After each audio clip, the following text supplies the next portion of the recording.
G'day KFC SuperCoach as well. That was an interesting weekend. If your team was anything like mine, your projected score and actual score didn't bear a whole lot of resemblance to each other. But let's get into it and look at who was hot and who's cold. Josh Kelly at the Giants is hot. In his past 3 games, he's had scores of 153, an 85 and a 156 against Carlton in Leon Cameron's last game as coach. So we're not 100% sure what's going to happen with the Giants now with Mark McVeigh taking over, but hopefully he lets Josh Kelly run amok in the midfield where he could be really good value and potentially a sneaky replacement if you're someone who has to trade out Jack Steele this week. Another great option for Jack Steele owners is Rory Laird at the Crows. He'll cost you a little bit more money, but if you can find that cash, he's just so reliable. 6 scores in a row now, over 116 points. He's in only 1% of teams, really flown under the radar. He started the season a little bit late. He missed the ground with a hand injury, warmed up with a score in the 90s in his first game back, and then it's just been tons all the way through since then. 142 on the weekend. Laird is just a great, reliable Supercoach option, and he could be a really nice pod in your midfield.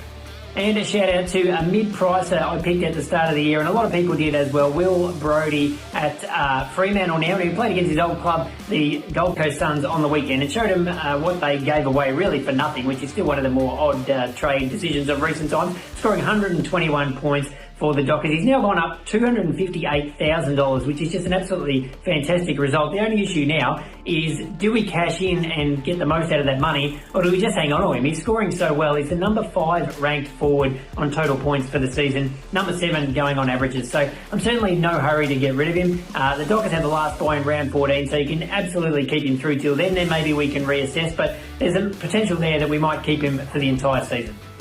Who was cold in round 9? Well, there were plenty of players to choose from in this category. There were some really bizarre low scores, and we have to put in poor old Maurice Rioli Jr., traded in by 51,000 coaches last week. 38% of them had him on the field. So if you were one of those, it would have really hurt, but you weren't the only one, copping his 7 points against Hawthorn. He had about 10 at three-quarter time and then managed to go backwards in the last quarter. Only the 4 possessions for Morris at 25% efficiency, so that's 1 effective disposal for the afternoon. I guess we are mainly hoping that he stays in the Richmond team. They've got the Dreamtime game this week, so you think they'd back him to bounce back. They still had a win, the pressure was there, so let's back in Morris to have a big game against the Bombers on Saturday night.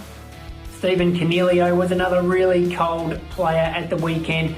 We know he's been playing a bit more as a forward, really as a pure forward for the past 5 or 6 weeks, and still been scoring all right in that role, but just couldn't get it going against the Blues. He got the really nasty knee in the back from Sam Doherty in the third quarter, then gave away a 50-metre penalty, and he sort of didn't do much after that. So hopefully we can just write this one off. Again, with the new coach coming in, we'll see what role they have in mind for Stephen Cornelio. Hopefully he can pick back up. We know he can still score well, but if this continues for the next couple of weeks, he might be someone we could look at trading around his round 12 bye. And you give someone a pump up. Last week I mentioned Travis Boak in the hot section on this video because he wasn't getting any Supercoach love, even though he was one of the top scorers in the midfield for the season, coming off a 149 points. And then against North Melbourne, he produces 36. I did not see that coming. The 7,000 odd coaches who traded him in obviously didn't see it coming. I know some people had him as captain as well.